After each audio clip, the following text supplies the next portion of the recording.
There's a huge misconception, right, Amy, that we have no feelings, that recruiters are just Yeah. there to get money, to get bonus. We don't care about the candidates. We just Yeah. ghost Want to make everyone. it quick, but probably aren't a handful of recruiters out there that are doing that. The rest of everybody else that is working so solidly hard and are fully committed to the role that they're doing and fully committed to the candidates and fully committed to the clients, it gives them a bad name. So I think we have to be a chameleon at most times in the role that we do. Adaptability and that flexibility is definitely key. Having a fearless attitude of just wanting to pick up the phone, not being scared to make mistakes, have that phone call that goes terribly wrong. Recruitment's like a roller coaster. They couldn't see me doing this, but this is something I'd always do. You're going to have those points that are going to be massively rewarding. It is inevitable that you're going to have those months that are not going to go your way, and it's going to feel like the world's ending. It's not going right. But I think it's that famous line from the Rocky film that says, "But it ain't about how hard you hit. It's about how hard you can get hit and keep moving forward." I don't know word for word. I'm sure my dad will. I know you touched on the AI stuff, and I know that they've now plugged this into LinkedIn. I just hope that it doesn't take that people approach away from our industry. People buy from people. People buy into people. When I've used it before, I've gone, I would have never used that word. It sounds so much better. But there's also been times where I've used it and it just doesn't sound like me. Yeah, too perfect. We are speaking to people, and it's not like we have a solid product to sell. We are selling people, and sometimes, unfortunately, they can be unreliable when booking for interviews and cancelling or not showing up. We've probably all been ghosted before. I had to learn that pretty quickly, and my gosh, it felt like a punch. But What's going on with you at the moment? yeah, so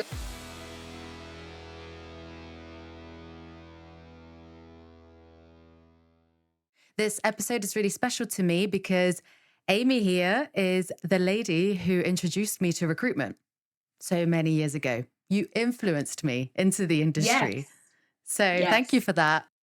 No, wow, I had to really, didn't I? It was my job. So no, but I'm glad. I'm glad you're still here. I'm glad you're still part of it. Which is great to see, and that you're thriving. So yeah, I will take that Thank one you. of the here because of me. So yeah, A really happy badge with of that. honor.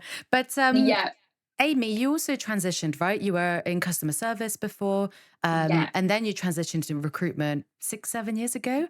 Could you yeah. tell us more about how you got into the field? What drew you into recruitment in the first place? Yeah, of course. Yeah, 100%. So I feel like when you ask a lot of recruiters how they ended up in recruitment, it was always one of those things. I didn't see myself doing it. I just ended up in the role. A lot of people I've spoken to, a lot of podcasts I've listened to, books I've read, it seems to be a very similar sort of way of how they got into the industry. They just fell into it. It just happened, sort of thing. And for me, it was completely different. I woke up one day being in a call center role, taking hundreds of calls a day, 200 calls a day. And I just thought, I want to do something different. I tried retail, it wasn't really for me. I knew that the sort of officey type of role was something that I wanted to be in. So I sort of explored my options. There was a few people that were close to me that at the time that were in recruitment, and that's when I thought, okay, that's going to be something that I'm going to look into.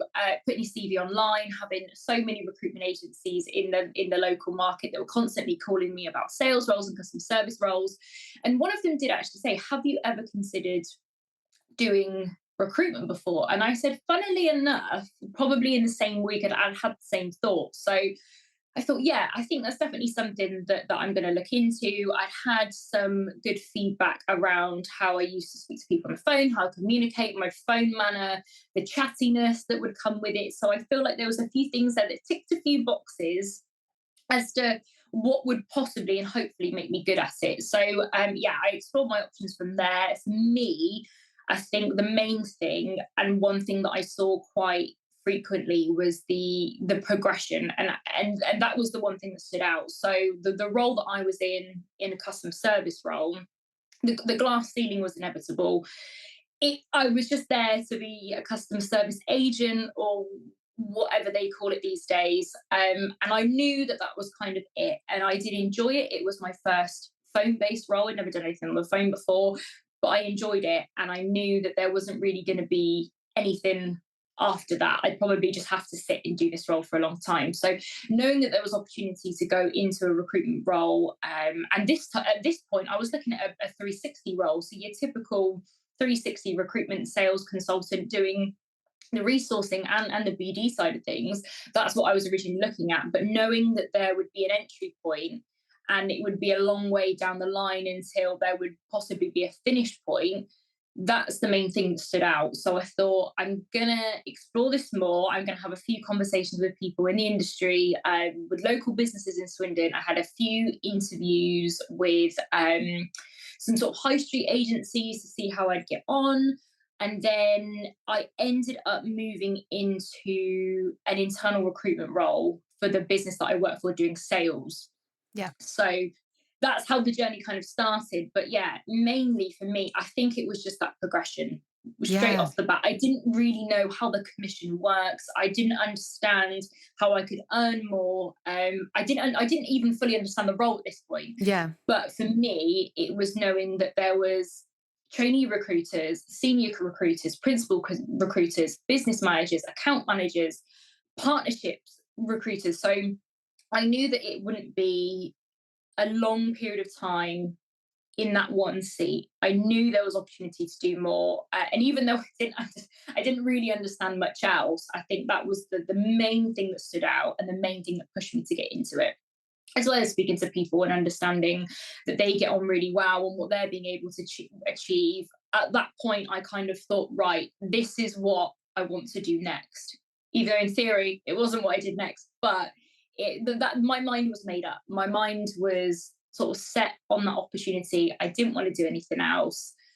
I tested the waters with other things, and I'd come to the conclusion that my next role will be in recruitment.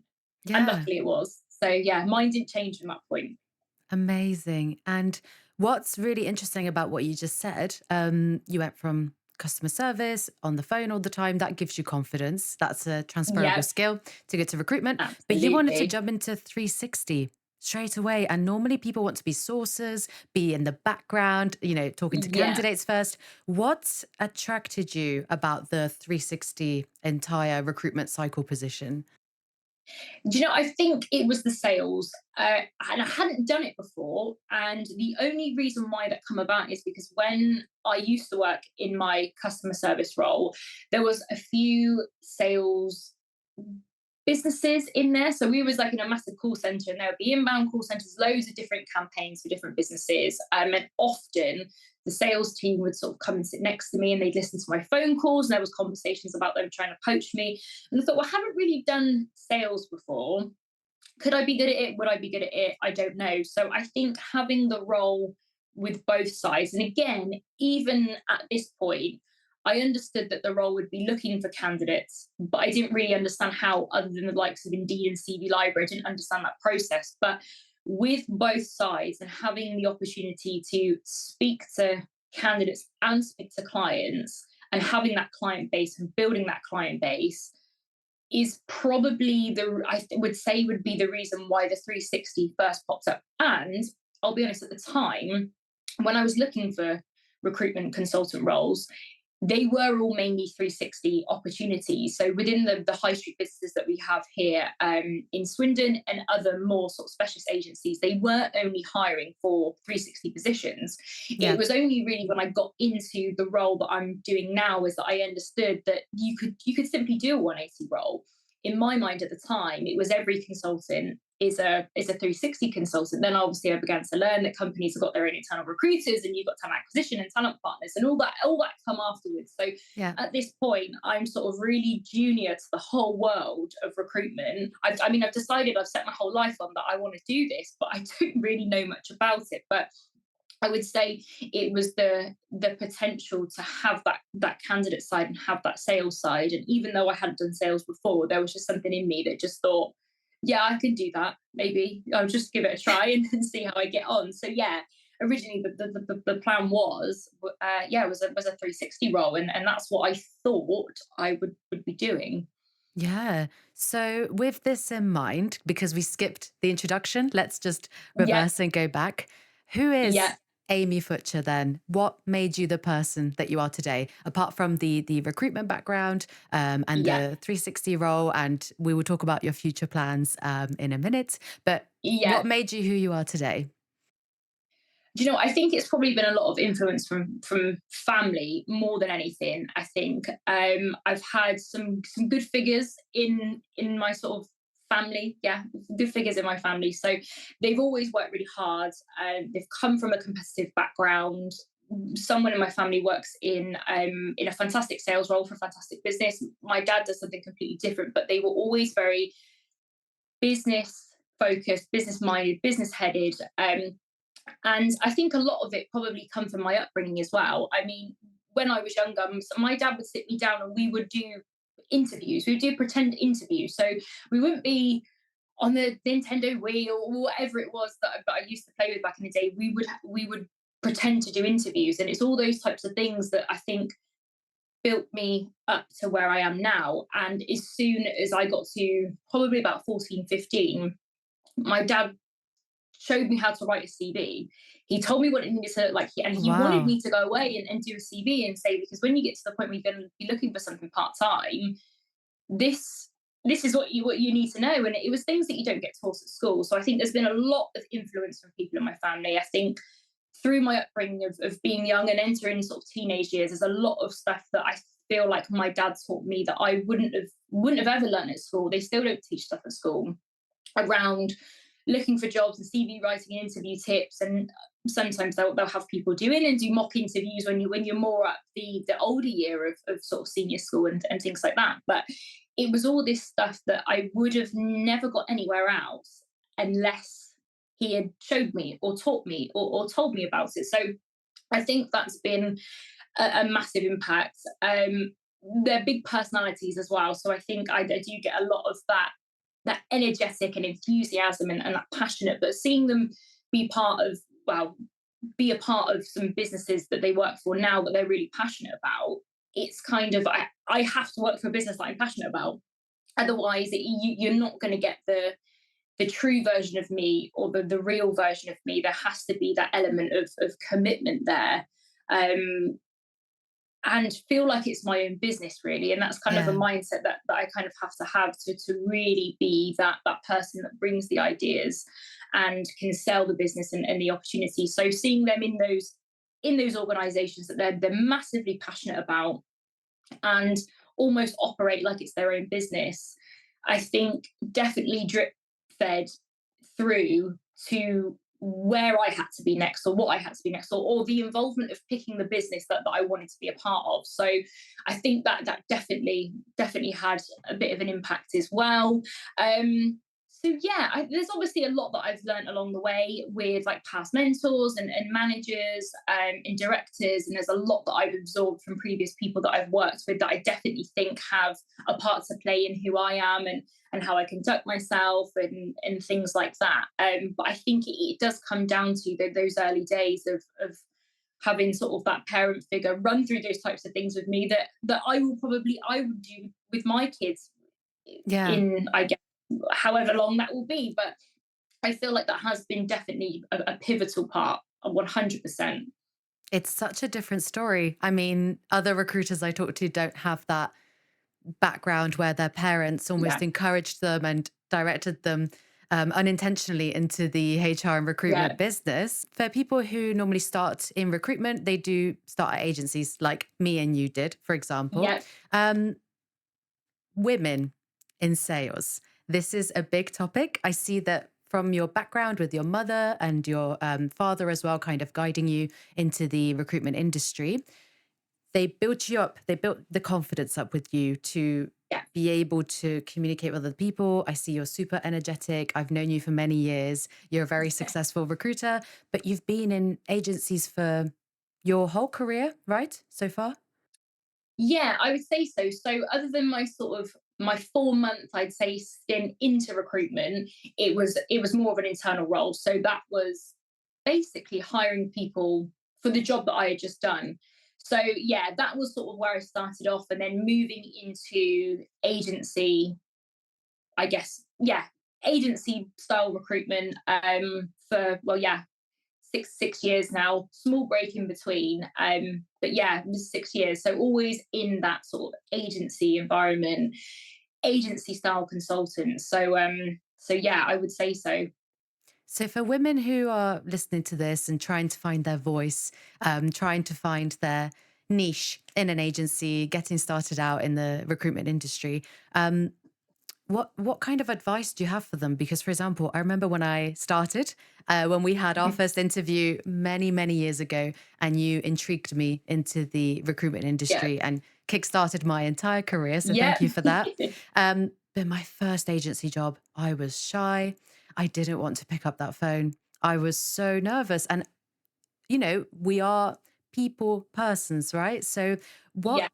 advice would you have, even though you've got the background of your parents, supporting you and giving you the courage to be extrovert, for example? What about for the rest of us? What could you tell us? Good question. This is going to sound really cliche, if that's the right word to use. But the only thing that springs to mind when you ask that question is just be yourself and be authentic. And that probably isn't the best advice. And probably if I thought about that more, I probably probably would have more to say. But I think that's one thing that is always allowed, I guess, me to be the way I am, is because I've just been the way that I am, and I've not tried to change that. I've not tried to hide that. And I've had comments in the past of, maybe I talk too much, but that is me. That is who I am. And I don't want to change that. I feel like if I did, maybe that would alter my performance in some type of roles or deliverables, or the way that I position myself as kind of my own personal brand. I feel like that would change that. So you're always going to get the comments along the way, or the constructive criticism, or whatever it may be. But I think one thing that I've always stuck to is I have just been who I am. Yeah, no secret recipe. Yeah, and that's kind of, I think, the one thing that like I said, I've always stuck to. And there will be criticism along the way, and there will be comments on personality or how you are. And it's the same for maybe those that are slightly quieter. And I can sometimes be very energetic and very much in your face, and people might not like that. And people might not want to be like that. For some people, it's just not them, and that's okay. But that version of you, if you're not like that, there's nothing wrong with that. And you can just be who you are, and just accept that that is how you are. And I think there's definitely been times before where I've maybe had to rein it in a little bit, and maybe it's not talk so fast or talk so much, and let other people speak. And I get that, and I do work to try and do that, because I don't always want to be the one that is holding most of the conversation. I like listening to people as well. Yeah. I'm very much a listener, but I then come to the conclusion that I might be somebody that talks an awful lot, but that is who I am. And if we're having a conversation, it might be more sided my way, but it's no, that is all I can say really, is that is just who I am. And I've never tried to hide that or change that. But no, that is a lie. I have tried to change that, and it just didn't feel right. No. It just didn't feel like me. So I just come to the conclusion that I am built the way that I'm built, and I'm grateful for that. And that is who I am. And if people don't like that, maybe they don't. I don't know. But if they don't, that is maybe more so them problem than a me problem, which sounds which sounds a bit. No, I think it's really inspirational. I really honestly admire you and what you've done in the last few years as well. And I think it's music to people's ears just listening to that advice.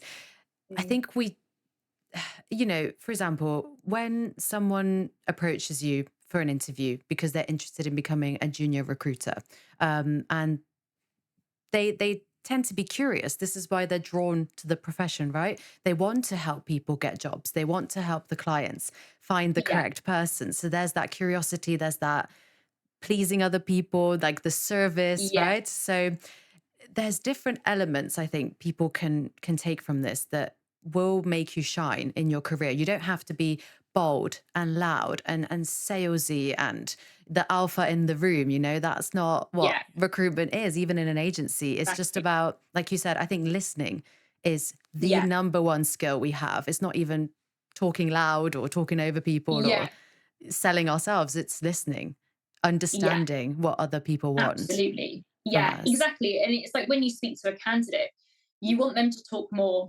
than you want to talk, because you want to gain as much as you can out of them, whether it's about their current situation or whether it's about what they're looking for. And if you don't listen to that, then off the back of what you do from that conversation, if you haven't listened, it's a pointless conversation, because whether it's helping them find a role, you're not going to know what they're looking for. You're not going to know what motivates them and makes them tick. And ultimately, my conversations that I have with candidates are different to your typical agency recruiter, because I like to understand more about their motivations and their background and what drives them.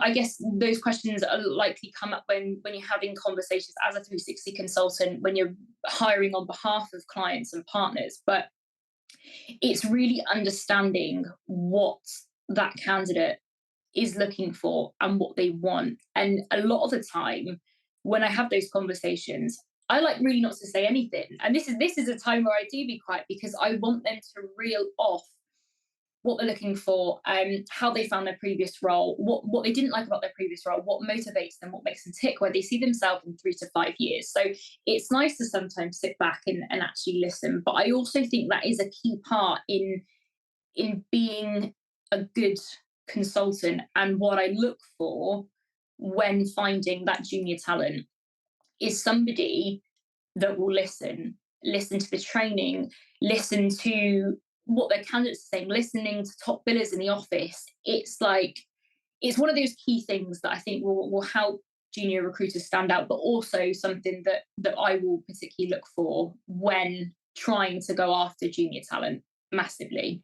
You read my mind. That was going to be my next question. What do you particularly look for? Because for someone who's listening, they would want to know what makes a good recruiter, right? So I'm so glad you brought that up yourself. Any other skills? Yeah, it's one of those things. I think if you look at a recruitment team, either an agency and internal, their backgrounds will be completely different. And it's one of those things that we don't need to go and study for 3 years for. It's something that we don't need any set qualifications for, really. I think one thing that's always stood out for me, I think, is personality and how that person comes across on the phone. Um, I think somebody that is moldable is somebody that is going to be a good unit, somebody that you can train and that will listen and that will be open to that criticism and open to change and open to improvements and that will take all that on board. I guess somebody that's adaptable, so that they might be set in one way, and this is probably more so for experienced recruiters that may be going to another organization, but somebody that is adaptable, whether it's a different sector or a different market, or whether you go from permanent recruitment to temp recruitment, and understanding that and having that flexibility to almost be like a chameleon at times, Yeah. because we do sometimes have to change. We're speaking to different candidates, we're speaking to different clients. You could meet with a client that is wearing a three-piece suit, but you could meet with a client that might have a hoodie and trainers on, because that's just how they are in their organization. So I think we have to be a chameleon at most times in the role that we do. So I think that adaptability and that flexibility is definitely key. Earlier on, I think it's more being moldable and definitely listening, but also having a fearless attitude of just wanting to pick up the phone and not being scared to make mistakes. Have that phone call that goes terribly wrong, Yeah. because you'll learn off the back of it. And speak to a client and get stuck and not know what to say, and maybe have to put them on mute and gain some experience from somebody in the office, because that's how you learn. So I Yeah. think it's that openness to learn, the fearlessness of, it's okay if I make a mistake, because if that call goes terribly wrong, I know what I can do on my next call.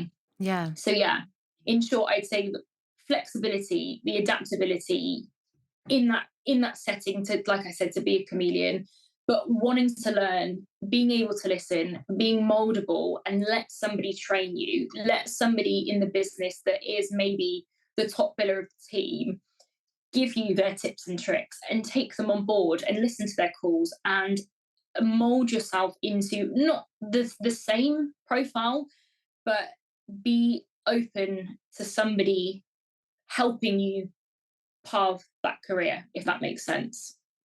I think in recruitment is essential to be adaptable, resilient, Yeah. Yeah. change Resilience, management. yes. That's one that I didn't touch on. So yeah, resilience is key, is absolutely key. Recruitment, I always used to say, I always do this on the phone. I'd be speaking to consultants, I say recruitment's like a roller coaster. They couldn't see me doing this, but this is something I'd always do.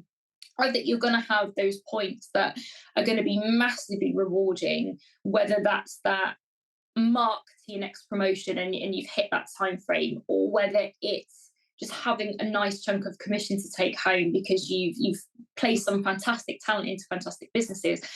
But it is inevitable that you're going to have those months that are not going to go your way, and it's going to feel like, especially early on when you have that bad month, the world's ending, it's not going right. But I think it's that famous line from the Rocky film that says it's not about how hard you get hit, it's about how hard you get hit and how you get up. I don't know it word for word. I'm sure my dad will. I'm sure my uncle will. I don't know it word for word, but I think that is so true about life, but also about recruitment, because we are dealing. Wow, we are speaking to people, and it's not like we have a solid product to sell. Yeah. We are selling people, and sometimes, unfortunately, they can be unreliable when booking for interviews and cancelling or not showing up. We've probably all been ghosted before, Yeah. and there's parts of what we can do to control that, but there also are elements that we physically cannot control. So I think understanding that is the role that we're in, understanding the market that we're in. And if that happens, just having the willpower and the ability to just box that off and go again and start again, and having that Exactly. resilient power to just go, okay, that didn't go how I wanted it to go, but we go again and we will generate new processes. And I think, yeah, you touched on it. I didn't. Shame on me, but the resilience is definitely key. Oh, and at the beginning of your journey in recruitment, it's like a muscle. You have to build on the resilience because oh, Yeah. I remember my heartbreak when my first placement in Amsterdam pulled out. Have you ever Oh, had that? It's yeah. heartbreaking. It's Yeah, awful. and it's upsetting. And I think that I had to build that quite quickly. Going into an internal role, because I wanted to get into recruitment, I just assumed that every single person on the planet wanted to get into recruitment. And sometimes, unfortunately, it isn't the case. It isn't for some people, they don't want to. But I remember I had somebody start, and on their second day, they left. And it was like, oh my gosh. And that was my first real experience of having a dropout. And I couldn't believe it. And I was uh, almost like a little bit embarrassed, Hmm. but a little bit upset. And it was a weird feeling. And I think from that point, it was like, this isn't going to be a one-time thing. Yeah. This could very, very well likely happen again. And I imagine every single person in the industry has experienced that, of somebody accepting a role and changing their mind and you banking on that candidate and it not working out. And I feel like, yeah, I had that experience, I think 2 weeks into sort of my internal recruitment journey. Oh, And it wow. happened, yeah, second day. And it just was like a punch in the stomach. But Yeah. I think from that point I quickly learned that this will happen again. And kind of have to, it's the old saying of build a bridge and get over it, really. and, Yeah. and maybe I'm trying to understand the reasons why, and use that information and hire off the back of it, maybe. Yeah. But also it was something outside of my control. Yeah. So yeah, it was, yeah, had to learn that pretty quickly. And my gosh, it felt like a punch. But we need those things to happen to build the resilience. Because if we lived in the perfect recruitment land and every single Oh, candidate we speak to is going to get placed and every single interview is going to go well and every single offer that you put out isn't going to get counter offered and they're going to accept the role, then we'd be missing out on that other half of what goes on. So I feel like when that does happen early on in your recruitment journey, it probably is a good thing because you learn from it. and And it that means you is have that is feelings. yeah. It means you're Yes. human. There's a huge Yes, it means you care. misconception. There's a huge misconception, right, Amy, that we have no feelings, that recruiters are just Yeah. there to get money, to get bonus. Yeah. Yeah. We don't care about the candidates. We just Yeah. ghost Want to make a everyone, quick buck? Yeah, mass exactly. emails. But yeah. But it happens to us as well. Yeah, definitely. I think people don't realize what happens in the background, how much we fight Yeah. for candidates, how much we persuade Yeah. the hiring managers to give somebody a Yeah. chance. The whole backstage processes, the heart and soul we put into even just speaking with candidates in general. We really do. We're in this profession because we care. And I think Yeah. it's a, Exactly. yeah, I think it's just a, do you see these posts on LinkedIn where they're bashing recruiters and saying, oh, Yeah. they've done this and that, Yeah. I've been Well, ghosted yeah. again? Yeah, and that's the thing. And I think there probably are a handful of recruiters out there that are doing that. But then it gives the rest of everybody else that is working so solidly hard and are fully committed to the role that they're doing and fully committed to the candidates and fully committed to the clients, it gives them a bad name. And I think a lot of what I do and what I'm trying to do is to stamp this out. So when I do speak to people that say, yes, I've heard about recruitment, my friend's done it before and said it was horrible, it's almost like, well, I want to re-educate you in this call because I want to really tell you about it and make you understand it. And again, from somebody that wanted to do recruitment that had no clue about what was actually involved, it was only when I was in an agency setting surrounded by 360 consultants that the penny finally dropped. And I thought, ah, I get it now. I understand this. Whereas previously I thought I did, but I didn't. So with a lot of this that goes on, it's like there's a lot of what I really want to do is to try and stamp that out because yes, it probably goes on, and there probably are scenarios where candidates are unfortunately ghosted and not responded to and haven't had feedback or they haven't had in-depth feedback from the interview. It's just a no. It is a poor part on the recruiter's behalf, but what I try and push is the fact that especially from a 360 point or even from an internal point, if you're dealing with internal stakeholders, is that we're trying to be that middleman to almost make the two parties life just a little bit easier. We're doing a lot of it on behalf of the client, whether it's scheduling the interviews or delivering the feedback or delivering the offer. But from the candidate side, if they don't have that time to actively job hunt, because the job hunt in itself can be a full-time role, we can match them up with opportunities that tick their boxes Yeah. in terms of salary and location. And we can go and find those opportunities as well and put them forward for them.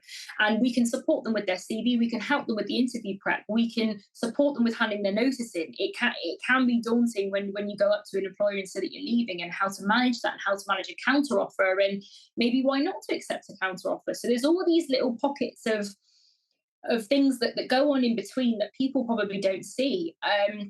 Even doing like negotiations on behalf of candidates, if Yeah. they've possibly been offered a lower salary than what they're looking for, we can do that negotiation with the client rather than the candidate feeling uncomfortable in that situation. So I feel like there needs to be more conversation and more understanding about what especially 360 consultants do behind the scenes, because it's not just picking a candidate and sending them over to a client and hoping that happens. There's so much that goes on, especially relationship building with the candidate as well, because if we can't successfully place the candidate in one role, hopefully we can elsewhere. And understanding them, understanding what they're looking for, keeping in touch with them if we haven't had feedback. It's all these checkpoints, speaking to them 2 times a day, maybe 4 times a week, of just keeping them in the loop. And we could not bother. We could just let that happen. and see what comes, well, I guess see what comes off from sending their CV over, or sending them for an interview. But I feel like there's all these pockets and all these little parts of skills that we carry. I say we, I'm not a 360 consultant, but I'm so used to selling the opportunity for people to get Yeah. into more of a 360 role, that I just always say we. But I feel like there's just all these little pockets of things that we have, that we will do in that process, that people don't see. Yeah. And even from possibly candidates and client perspective, we can go above and beyond for candidates and above and beyond for clients to find them the perfect candidate, or to find that candidate the perfect job role, or to get feedback from a client, or whatever it may be. It's all these little things that we're working hard to do, which I think sometimes is possibly overlooked. Yeah, I think so. And in what's frustrating is that there's other industries that have, for example, bad stigma. For example, hairdressers. Yeah, You can go to a really yeah, good hairdresser and you think, wow, all hairdressers are incredible. And then you go to a yeah. shit one and you think, oh my goodness, like I did. I didn't go for 11 years. I just went Yeah, recently to get yeah, this new hair. But yeah, that put me off for life. So I think yeah. It's about an experience, isn't it? I guess it's the exactly. same with anything. You go to a restaurant and you have the worst meal, you don't go back. So I think it's like anything, but then it's a shame when candidates have had poor experiences with recruiters and then don't want to use one, and that's sometimes disappointing. But hopefully, if that does come about, you can have those conversations with candidates, so as to where it went wrong. What part in that process did you feel ghosted or neglected or not supported? And then making a conscious effort to rebuild their opinion on using a recruiter, but also understanding at what parts they didn't like in the process and altering that. Again, the adaptability and the flexibility to hopefully make that process for them a lot better. And what would be great if you then place that candidate and they come back and say, well, I wouldn't have been able to do this without you, and that whole Yeah. mindset's changed. So sorry, I've gone off on a bit of a tangent there. No, it's okay. Talking about change and new jobs, new opportunities. Amy, what's going on with you at the moment? Yeah, so I am starting my new role on the 2nd of Jan. So I am that prime person of not new year, new me, but new year, new job. Which usually I'm posting about and trying to influence people to have a conversation with me and consider a new role for the new year. But now that is me. I am, yeah. So I'm going into a very similar role, so exactly the same role. So I'll still be in that seat of influencing anyone to get into recruitment, whatever their background is. So you'll probably see a bit of a hashtag of Recfluencer coming. I'm gonna make it happen. Okay, It's Mean Girls thing. It's not fetch. That never happened. But Repfluencer is I'm gonna make it happen, because I love I that. want to influence people to get into recruitment. So there's going to be a lot of continuing of that. Again, with the more senior side of consultants, so your seniors, your principals, your business managers. So yeah, I'm really, really excited to start with this business that I'm going to. I'm really looking forward to it. I've had 2 weeks of like itching and ready to go, but I just need to relax because it's the Christmas break, and try Yeah, not to put too much pressure on myself to get ahead. I've got time to do that. But they are a brilliant business. There's a few people that are already in the team at the moment that I already know, so that's exciting. It feels like home already, which is a must for me. And again, feeling passionate about a business in this role that I do is like a non-negotiable. You yeah, have to be passionate about bringing people into that business. So I'm really excited to be part of their growth.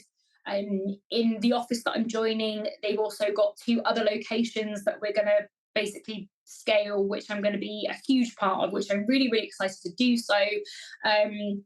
So yeah, I am really looking forward to it. It's going to be a new business, a new start, and I've got so many ideas that I can't wait to sort of share. And LinkedIn's going to be full of what's going on. So there's going to be no hiding of what I'm doing. So yeah, I'm really, really much very looking forward to it. I just need to try and relax before the 2nd and enjoy Christmas, enjoy time off, yeah. Have been very lucky to have that extended Christmas break, I must say. So Christmas shopping is all done, which is nice. But I am that person I see on LinkedIn of people saying that recruiters are lying when they say they're looking forward to Jan. But unfortunately, I am that person right now. I am looking forward to the new year. I'm looking forward to my personal growth as well with this business, because there's absolutely loads for me to be able to do and go after. So I'm very much looking forward to that. So yeah, I'm just a bundle of excitement. I think that's probably why I'm so energetic today, because I know that once the Christmas period's over, I've got a lot to look forward to. So yeah. I feel the energy. I'm so excited Yes. for you, and congratulations as well for the new Thank role. you. What made you, because this was so shocking for me to find out you've changed positions. So Yeah. why the change? Yeah, just having the opportunity for a fresh start. And I'm always trying to convince people to step aside from their role and enter the world of recruitment, that I feel like I just maybe needed that new challenge of being able to speak to people in a different market. I've been so used to Swindon, whereas now it will be in different locations, which is exciting. Amazing. At the moment, there's a lot of trends, right? There's AI that can help Yeah, you with CVs, your LinkedIn, yeah, branding, etc. There's also remote working. That's a big topic at the moment. Are yeah. there any specific recruitment topics or trends that you're passionate about or you're interested in at the moment? Yeah, good question. I think trends wise, I think one thing that I've definitely seen this year, and which I think a lot of people would agree with me from an agency perspective, is it's been a tough year for them. It's been tough in terms of the market. It's taken a downward shift. I think there will be a handful of consultants out there that have struggled. And overall, it's just been a tough market for recruiters from start to finish, I think.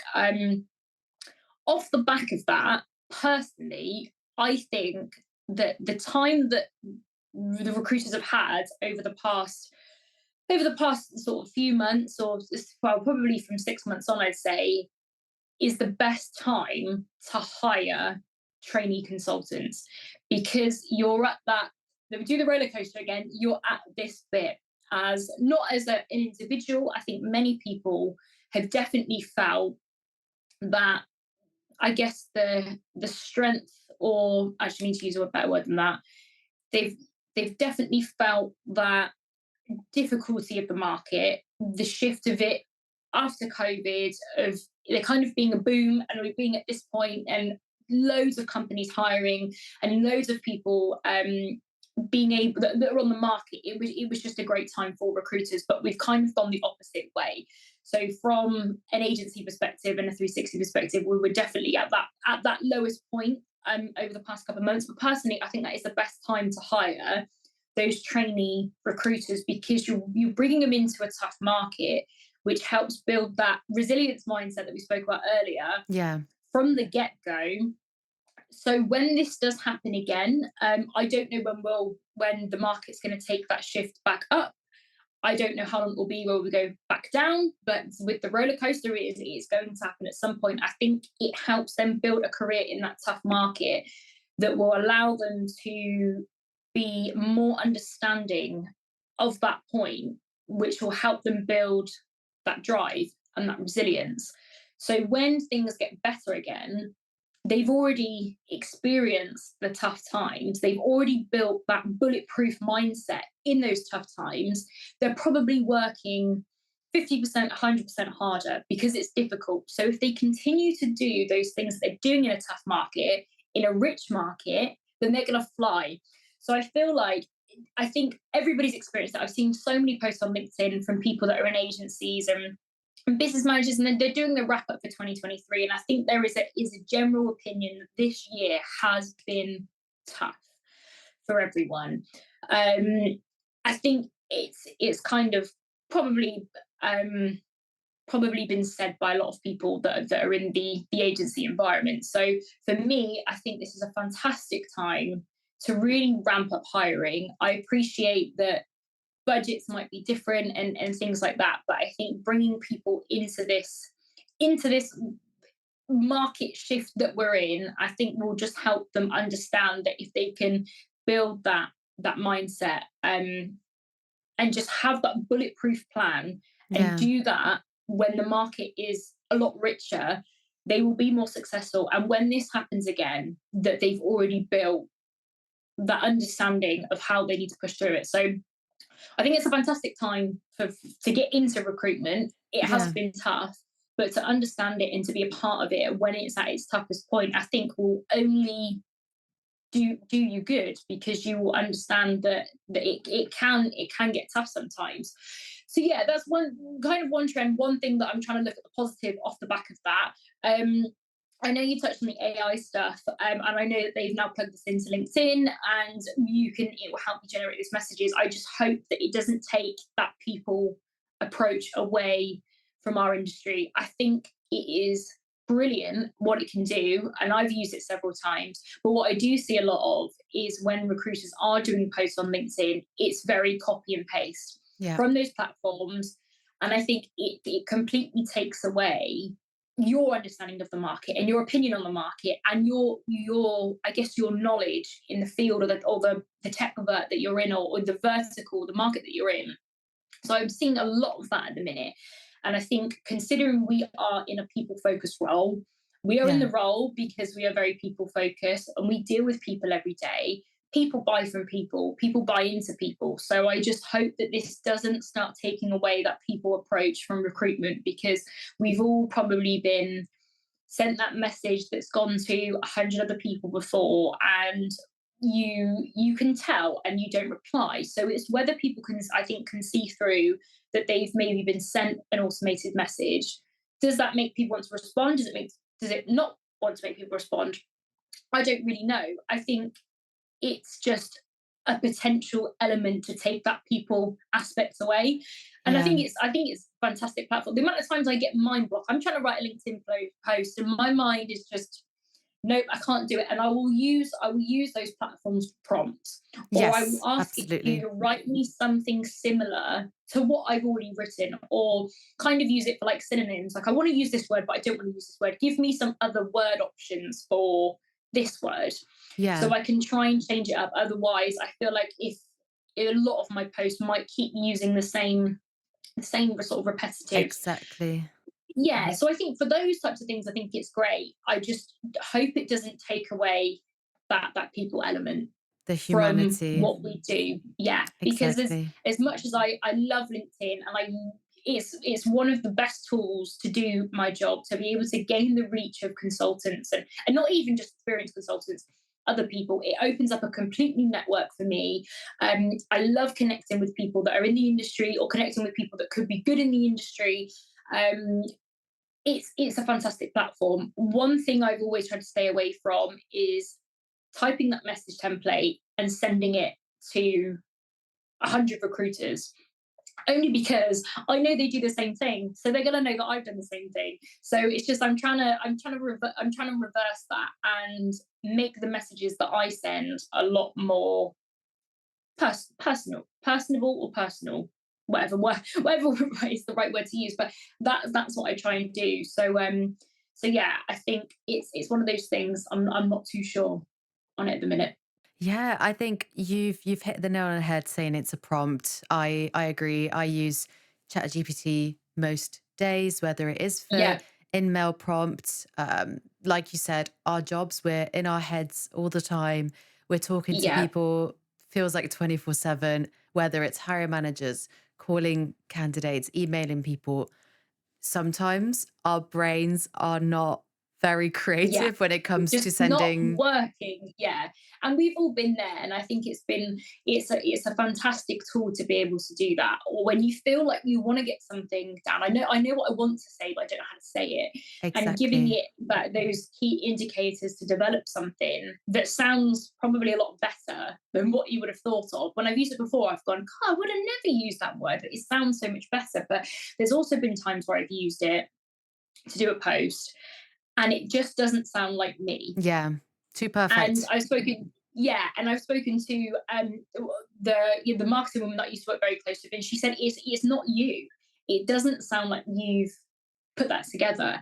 And that's one thing that I try and keep in my role is trying to build that personal brand, because I want to be seen as that person that influences people to get into recruitment. So I think keeping those things quite close Yeah. means that sometimes if I do want to write something, maybe it's better said coming from what I want to say Yeah. rather than it being written. But at the same time, there has been times before when I physically cannot think of what I need to say, and it's done a fantastic job. So there's in no way me saying that it's bad and we shouldn't use it. I think it's absolutely brilliant. It scares me a little bit. It Yeah. does scare me, because at the same time it's coming from probably, and probably a lot of people will agree with me on this, is when you have an issue with your water bill, or you've been overcharged for your gas bill, or your parcel's not turned up, but it's been, in those situations, all you want to do is talk to somebody.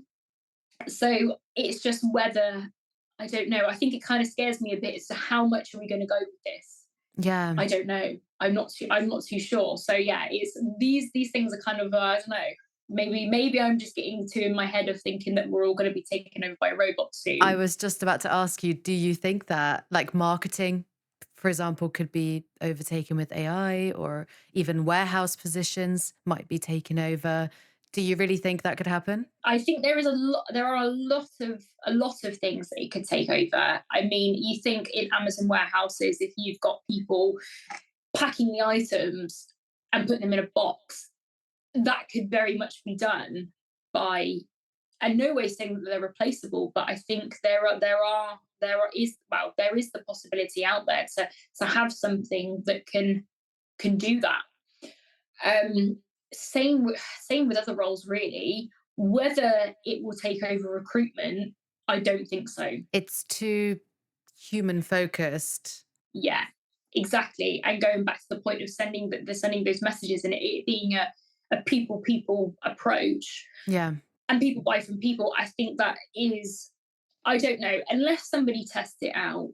But and people could have a complete different opinion.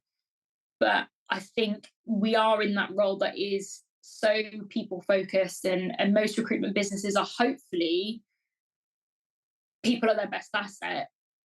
That I don't think we will be there in terms of us being replaced by robots, but I definitely think there are other roles out there that could definitely be replaced. If that's the right word to use. Yeah. I think AI is a good tool in our daily jobs, particularly in recruitment for ATSs, for LinkedIn, Yeah. passing our jobs from our Yeah. career sites. In mails, it's really good to get inspiration. I wouldn't copy and Yeah. paste, like you said. I think going back to your previous point about, recruiters being shit talked on LinkedIn with ghosting, etc. This plays on to that, everyone Yeah. talking the same, having the same format of Yeah. posts. It seems like people are so obsessed with becoming LinkedIn viral or Yeah. making a career from LinkedIn, that they're just presuming that copying and pasting an article or a Yeah. post from ChatGPT will give them that success. But Yeah. like you said, it's just Exactly. becoming all the same. All the same, yeah. And I'm pretty sure that LinkedIn can detect whether you've done that. So if you chat GPT something and copy and paste it into your post, I'm 100% sure that it knows that that's come from another source. So then your engagement isn't as high. Yeah. It's almost like it will knock it down. I mean, same with if you're ever posting something and you put a link on there to go to a different site. If you Yeah. if you put your it will know that you're doing that. So it will go, no likes and comments and any engagement for you. So I feel like it notices that, but also some of them, they can be quite hefty. And there's some posts that I've seen, I think, I'm not going to sit and read that. Yeah. I don't know who's going to sit and read that, but I'm not going to, because it's paragraph after paragraph after paragraph after paragraph. And I think people at that point go, yeah, it's a bit long-winded. So I don't think it's doing any good. Any good for if people do want to go viral on LinkedIn, and do want to build their personal brands, and come across like they're a specialist in their market, and they know what they're talking about. It kind of counteracts that, because is you've not written it, so do you know what you're talking about? I don't know. I think people do tend to see through it, and it's not just recruiters. I've connected with other people on LinkedIn that do the same thing. But I am confident that if you do copy and paste, LinkedIn will send it down the timeline, and Yeah. it won't gain that traction that you either want it to, or maybe a more organic post will. This goes back with your point about being authentic, being yourself. Exactly. Yeah, definitely. And I think that's what's always stood out about you as well, Amy. I think this is why we've kept in touch Yeah. after all of these years. I remember, so just for those listening, with this backstory with me and Amy, this is when I reached out to Amy, or maybe you reached out to me a long time ago, Oh, nearly that's 8 years testing my ago. knowledge. Yeah, usually this is like an ATS. If Yeah. I've met you, if I've interviewed you, I've messaged you, it's all in here, and I'll be able to pluck the time frame out, and I it just somehow seem to remember it. But that is one thing that's testing my internal ATS, is I can't remember whether I reached out to you, or you reached out to me. Regardless, I went for an interview with Amy, and what stood out, even though I didn't get the job, it was a redirection. So rejection to redirection. That's I uh, love that. that's something I like to think about. It redirected me to a different Mhm. position, but I'll never forget how you treated me at that time. And again, it's that human touch. You didn't treat me like a Yeah, number. You didn't send me an automated rejection email or ghosted me. You yeah, took the time. You called me, and yeah. I still remember that all that time. And that's what Oh wow. encouraged me and influenced me to To be a get good into, recruiter yeah.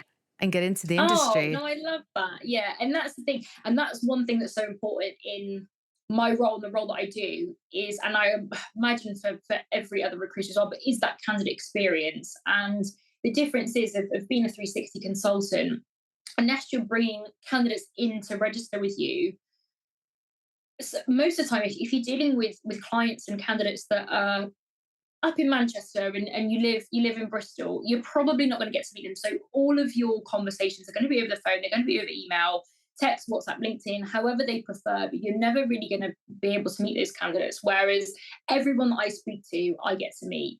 Yeah. And then hopefully I get to work with them. So the candidate experience piece for me is huge, even if and mainly because they're the first, my voice is the first voice they hear, my name is the first name, my face is the first face that they see. So continuing that experience from interview stages, offer, maybe rejection, whatever it may be, I think that part is so key to what I do from the business's perspective, because I'm at the forefront of that business trying to generate talent and bring it through the door that we can hopefully hire, and people can have a successful career with, but also from a personal perspective, because Yeah. like you said, that I don't want to be that person that brings people in for interviews. I build relationships with them from day one.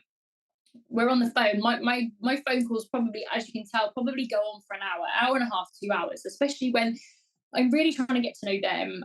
I'm trying to tell them about recruitment in the business and why to get into it, and really putting that influencer piece on it, as well as filling the brain with everything to know about the business. And I try not to overkill in these conversations, but a lot of the time we will talk about other things, and what Yeah. they're interested in, and really get to know those people. And I'll use my backgrounds as an example, I'll use other people's backgrounds as examples. So from that point, I'm trying to build that relationship to continue that experience, because for me it's so important, because I'm not just speaking to them on the phone, I'm seeing them, I'm meeting them, I'm greeting them as they come into the office. So I think that is such a powerful part of my role to get right and do well Yeah. for me, but for the candidate as well. You're representing them.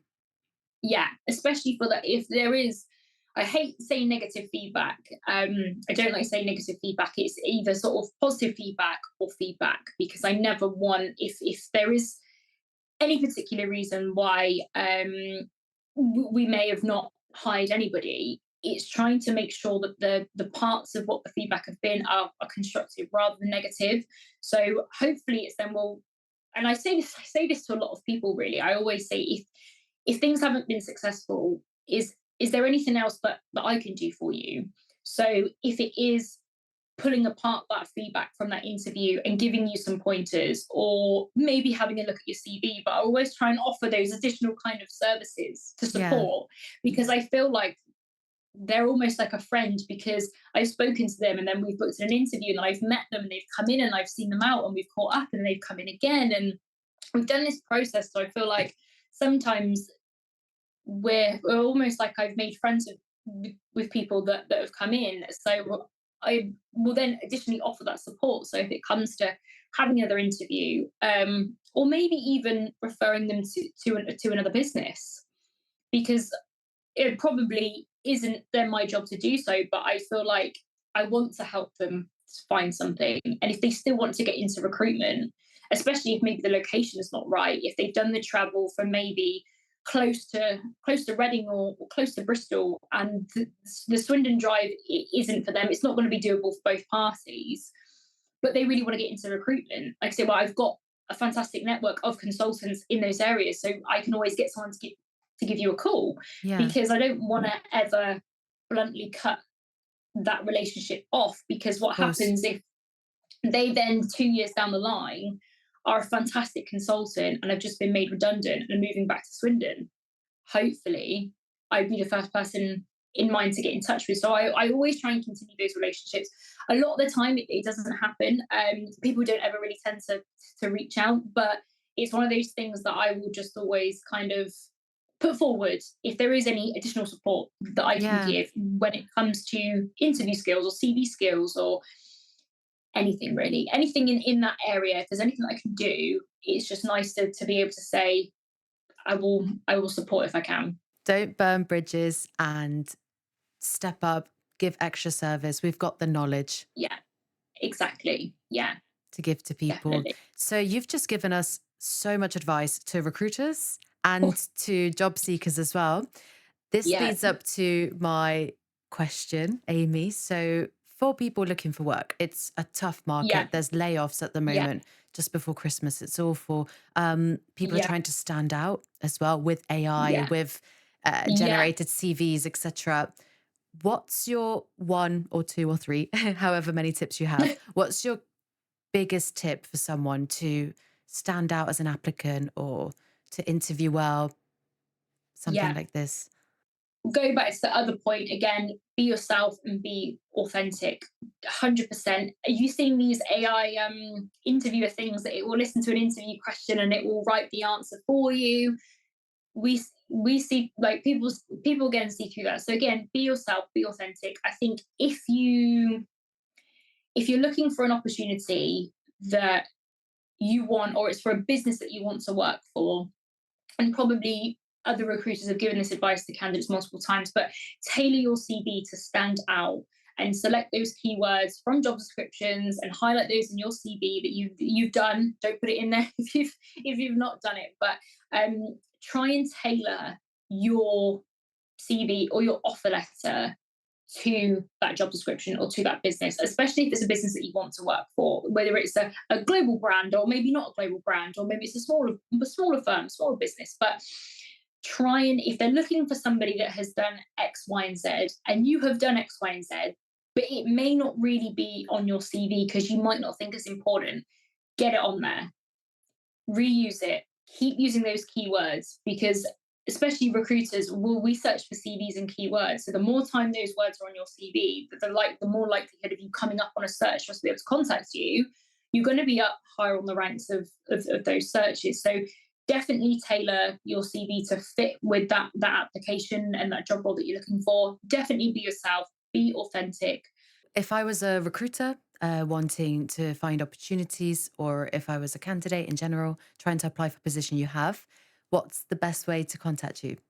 Oh yes, I'm really glad you asked this, because as of January, I'll obviously be in my new role, and I will be doing something that I've always done. So I will be looking out for graduates, career changes, anybody that might be in the market, anybody who wants to learn more about recruitment, anybody who wants to get into recruitment or just have a better understanding of what we do, as well as speaking to more senior consultants on that spectrum of having a conversation with them about how they're going with their current business. So I'm going to be back on LinkedIn and live again from Jan, doing what I absolutely love and having conversations with people about recruitment and about the business that I'm going to work for as well. LinkedIn will absolutely be the best way. So as soon as I start, as of Jan, I will have a mobile number that will be stuck to me as always, weekends, evenings. So that will hopefully give an easier way for people to get in contact, whether it's an email or whether it's a phone call. But I would absolutely say LinkedIn. If anybody is looking for an opportunity to either get into recruitment or they're in recruitment at the moment and they might be feeling a bit stagnant, then I'd absolutely love to have a conversation with you. So please, please, please reach out. I'd love to tell you about the new business that I'm going to. I'd love to tell you about the growth plans. I'd love to tell you about the offices that we're looking to scale. So even if you just want to be nosy and have a conversation and find out where I'm going, then please, please, please do just drop me a message, because I'd love to have a chat and I'd love to tell you all about what I'm about to do on my next adventure. It's creeping up, it's coming round, and I imagine this will probably be live and I'll probably be there, but hopefully this will redirect you to my LinkedIn page and we can have a chat, hopefully. And our chat today has been amazing. Amy, thank Yes, you thank you so so much. much. I know I really enjoyed it. This is the first time I've done anything like this, so I really, really enjoyed it. I think you've been brilliant as well. So I'm really looking forward to this going live and I can share it wherever I need to share it. But no, thank you. And it's also just given me a reminder as to why I do what I do. And it's Yeah, just given me that bit more energy, not like I needed like I needed it, but it's just given me that sort of reminder of that. I love the job that I do. I love yeah. influencing people to get into recruitment. I am going to make Recfluencer happen. So please, please, please Recfluencer. support the Recfluencer, guys. Recfluencer vibes.